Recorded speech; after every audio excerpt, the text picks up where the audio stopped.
Welcome back to our channel. Glad to see you here. Today, we're going to be speaking about sports betting. Sports betting has changed. It used to be occasional, perhaps in person, perhaps with your friends. Now it's in your pocket, on your phone, with constant prompts and limited time offers. If you're a senior or you help one, this matters because when betting goes from entertainment to habit, the damage isn't just financial. It's quality of life. It's stress, it's sleep, it's anxiety, secrecy, and family strain. And on a fixed income, losses are harder to recover from. Here's exactly what we're going to cover, so you can follow the logic and so that caregivers also know what to listen for. So why does this matter? It matters because it affects the quality of our life. We're going to be very careful here, however. We're not going to turn this into a moral lecture. For seniors, the real damage isn't only money. It's stress, sleep, anxiety, secrecy, and family conflict. These mistakes are harder to recover from when you're on a fixed income. What's changed? Betting has moved into your pocket, literally. Sports betting used to be occasional. Now it's constant. Apps, notifications, promos, and fast deposits. That speed and availability changes behavior, like it or not, especially during emotional moments in a game. Some senior-specific risk factors. We'll speak about why some seniors are more vulnerable due to their isolation, boredom, grief, big life transitions, and changes in your health or your mental cognition. These factors don't mean seniors can't handle it. They mean the environment is optimized to pull people in when they're vulnerable. Look at some of the warning signs to understand when it's becoming a problem, gambling. And we'll give you clear red flags: chasing losses, hiding betting, increasing deposits, using credit, missing bills, irritability, sleep disruption. If you recognize even one or two signs, the goal is to act early, not wait for a full-blown crisis. Good. Well, let's see. Let's look at some of the guardrails that will keep betting as entertainment. We'll cover practical guardrails, strict budgeting, separate account and cards to use, no in-play betting, turning off promotions, cooling off rules, and using platform limits. These are designed for seniors, and they're simple and enforceable. We'll go through a caregiver playbook. For the caregivers, we'll cover exactly what to say that doesn't explode the relationship. And finally, look at some help resources. We'll end up with that. These are confidential organizations, and we want you to know when these might be used. If betting feels out of control, help is not punishment. It's protection.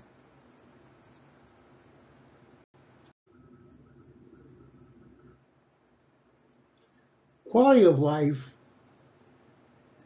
means stability.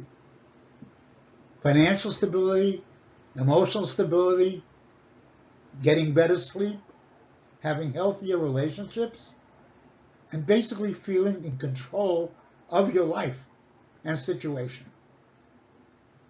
Problem gambling often shows up quite quietly, where one keeps checking their lines constantly, betting to change their mood, like a drug, hiding it, chasing losses.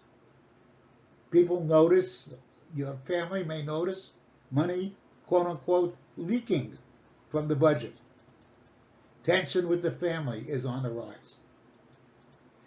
Older adults are considered an at-risk group for gambling harm because of fixed income, limited ability to replace losses, and many other challenges, particularly from social isolation. Mobile sports betting is built for speed. Deposits are made in seconds. Bets during the game have become very, very common, so-called in-play bets. They have frequent promotions to people who are providing the gambling platforms. And then they keep sending you notifications to pull you back in. Public health experts indeed have been calling out the rapid growth of online sports betting and urging regulation with public health in mind. And we've seen signals of increased harm. Multiple states have reported sharp increases in hotline calls after legalization or expansion of these sports betting situations. What are some of these senior-specific risk factors, the real triggers causing this gambling problem? Most seniors won't become a problem gambler. Let's say that right up front. But those who do often share some common triggers, beginning with loneliness and boredom. The betting becomes something to do, and the phone makes it instant. Grief and life disruption, retirement, loss of a spouse, health decline. These can push people toward quick relief and stimulation. Older adult gambling literature highlights isolation and grief pathways as risk routes. You get the illusion of control. I know sports feels like skill, but remember, the structure will always favor the house. Promotion and inducements. My God, I'm getting free bets. There are bonus boosts to my betting. Friends, these are not gifts. Don't ever think they are. They are behavior training. They're marketing and promotional ploys, and they are increasingly being supervised and scrutinized by the government for their role in harming you. What are some of the warning signs of this problem? Looking at it through the lens of quality of life. The red flags that matter for seniors and caregivers include those when betting becomes a routine, not occasional fun. Mood betting, stress relief, boredom relief, distraction, chasing losses, where one more bet to get even is often heard, thus increasing the bet size or frequency. Secrecy, hiding transactions, deleting apps, great defensiveness, money stress, missed paying of bills, tapping savings, borrowing credit cards, sleep disruption, irritability, anxiety, and depression. Boy, that is a lot to think about. And then we have relationship tension, withdrawal, and isolation. Isolation always being a major problem associated with the growing older adult population. Okay, where basically there is now a poorer mental health and physical health outcomes that have been reported.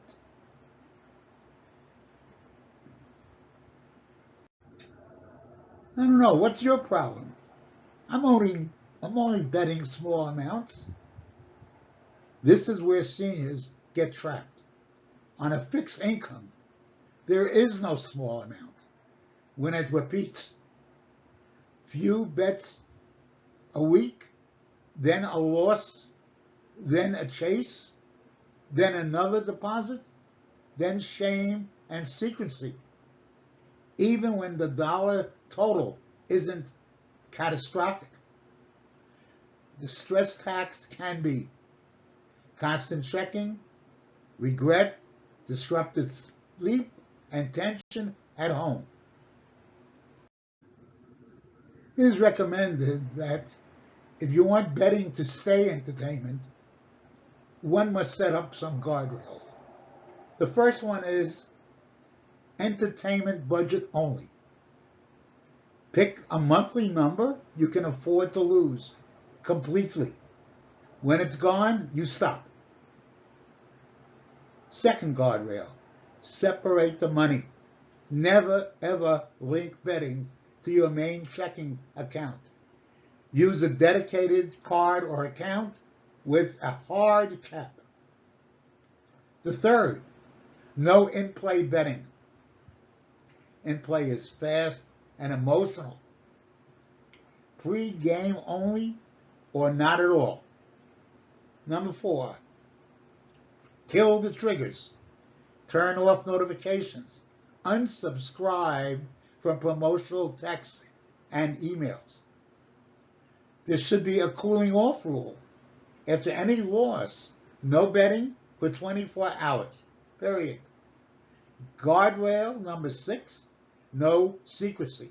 If you feel you must hide it, you already have a problem developing. The 7th guardrail is use limits and self-exclusion tools.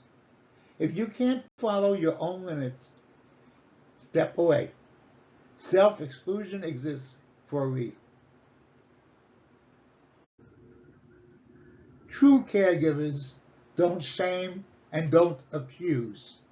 What they do is to go factual. One would use a script to speak to the person with the problem. I'm not judging you. I'm worried because I'm seeing stress and money leaking.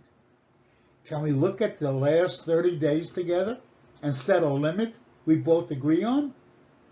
If there's clear harm and refusal to change, you may need stronger safeguards. But start calm and specific. As we mentioned previously, resources are available to help, and these resources are absolutely confidential. If betting is turning into a real problem, please do not wait. One can go and give a call to the National Problem Gambling Helpline within the U.S.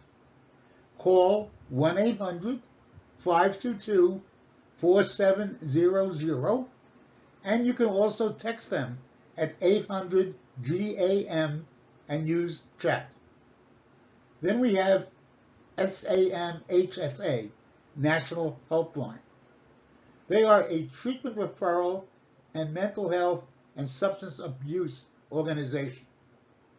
Call 1-800-662-HELP, 24/7 at any time. Sports should improve your quality of life, not threaten it. For practical tools, checklists, and guidance, you can visit our channel's site at ourseniorpower.com. It's very robust and has many, many things which we are sure you'd be quite interested in. Thank you for investing time with us. If you believe you or someone you're caring for may be experiencing a medical emergency, call your local emergency number immediately. Do not delay seeking in-person evaluation because of something you heard on this podcast or saw in any AI tool. Thank you for listening, and we'll see each other soon again.